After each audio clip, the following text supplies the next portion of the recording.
Bonjour à toutes et à tous, Viva Culture et cette année à Avignon.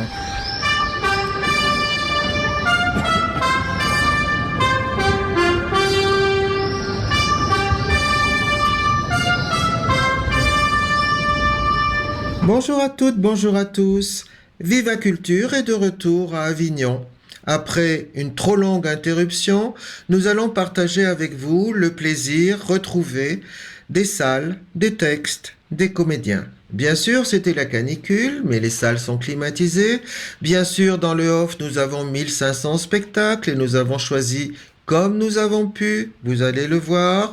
Dans le Id, nous avons pu voir 2 pièces remarquables, La Tempesta de William Shakespeare à l'Opéra d'Avignon, dans une mise en scène d'Alessandro Serra et une chorégraphie de Yann Martin dans la cour d'honneur Futur Proche. Et dans le off, un certain nombre de spectacles que nous avons eu envie de partager avec vous lors d'interviews de comédiens ou de metteurs en scène. Ce sont des spectacles que nous aimerions voir puisqu'ils vont tourner en France, les voir peut-être au Havre et aussi en Normandie tout simplement. Voilà.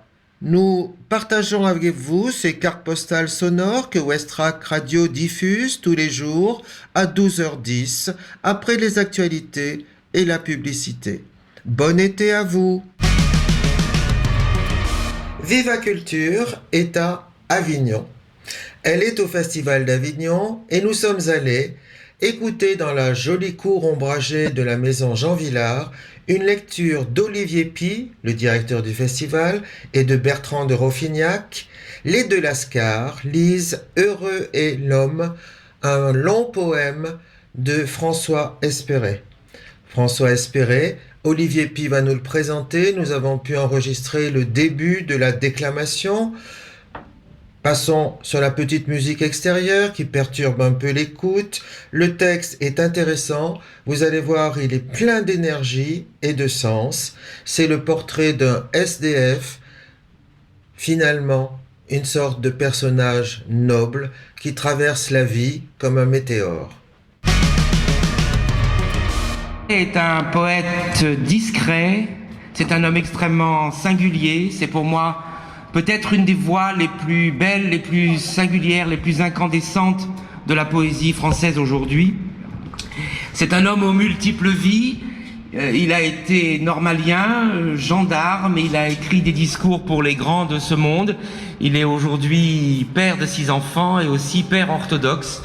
Dans toutes ses vies très éloignées a priori les unes des autres, il a eu le souci de voir Dieu en l'homme, de trouver la profondeur spirituelle dans le présent. Heureux est l'homme est un texte parfois complexe et comme malheureusement nous ne le lisons pas dans la totalité, j'ai peur que quelquefois on n'arrive pas à en rendre la cohérence et la fluidité. Je voudrais simplement vous le présenter.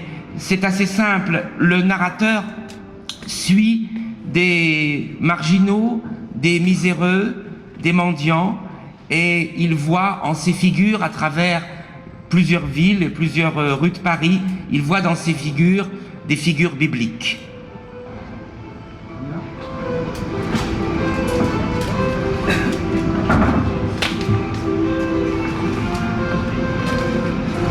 Alors nous sommes accompagnés à la guitare par un allié insoupçonné.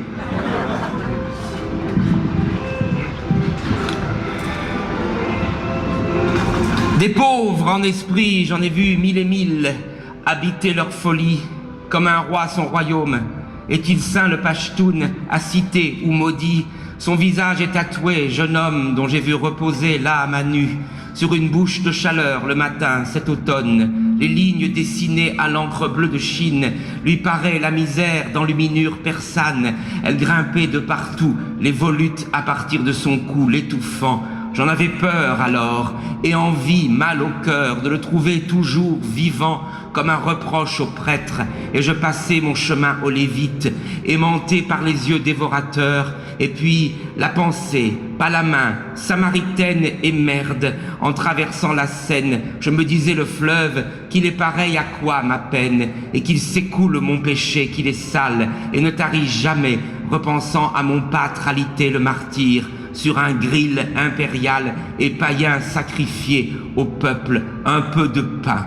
La pitié à pas chère piécette, et puis de jeu, quand je donne aux gamins les miens monnaies de cuivre à lui déposer là sur le sol alentour de sa tombe, ainsi font les juifs au cimetière, adornant les tombeaux.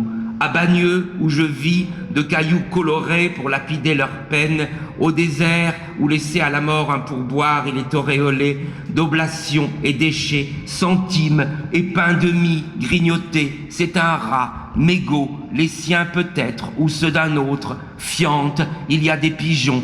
Plein les quais, un vieil homme les nourrit, et des mouettes, il dort au milieu d'elles. C'est rue de la Cité, entre le quai de Corse et le marché aux fleurs, que le feu de l'enfer, en dessous le secours, tous les soirs et consume, striant ses mains glacées de brûlure et ses tempes dès qu'il se laisse aller, au coma, sans maudire, priver le bienheureux de la parole que j'ai, à profusion pour moi, mauvais riche et mes frères, au jour du jugement, j'irai, le suppliant de me désaltérer d'une gorgée de silence, une seule entre deux mots qui ne l'atteindront pas, deux mots déblatérés parmi tant ici-bas, tant pour l'éternité, si lointaine est sa gloire, qu'il ne peut rien entendre à ma lamentation. J'ai la tripe allergique à la misère. Qui puis-je ?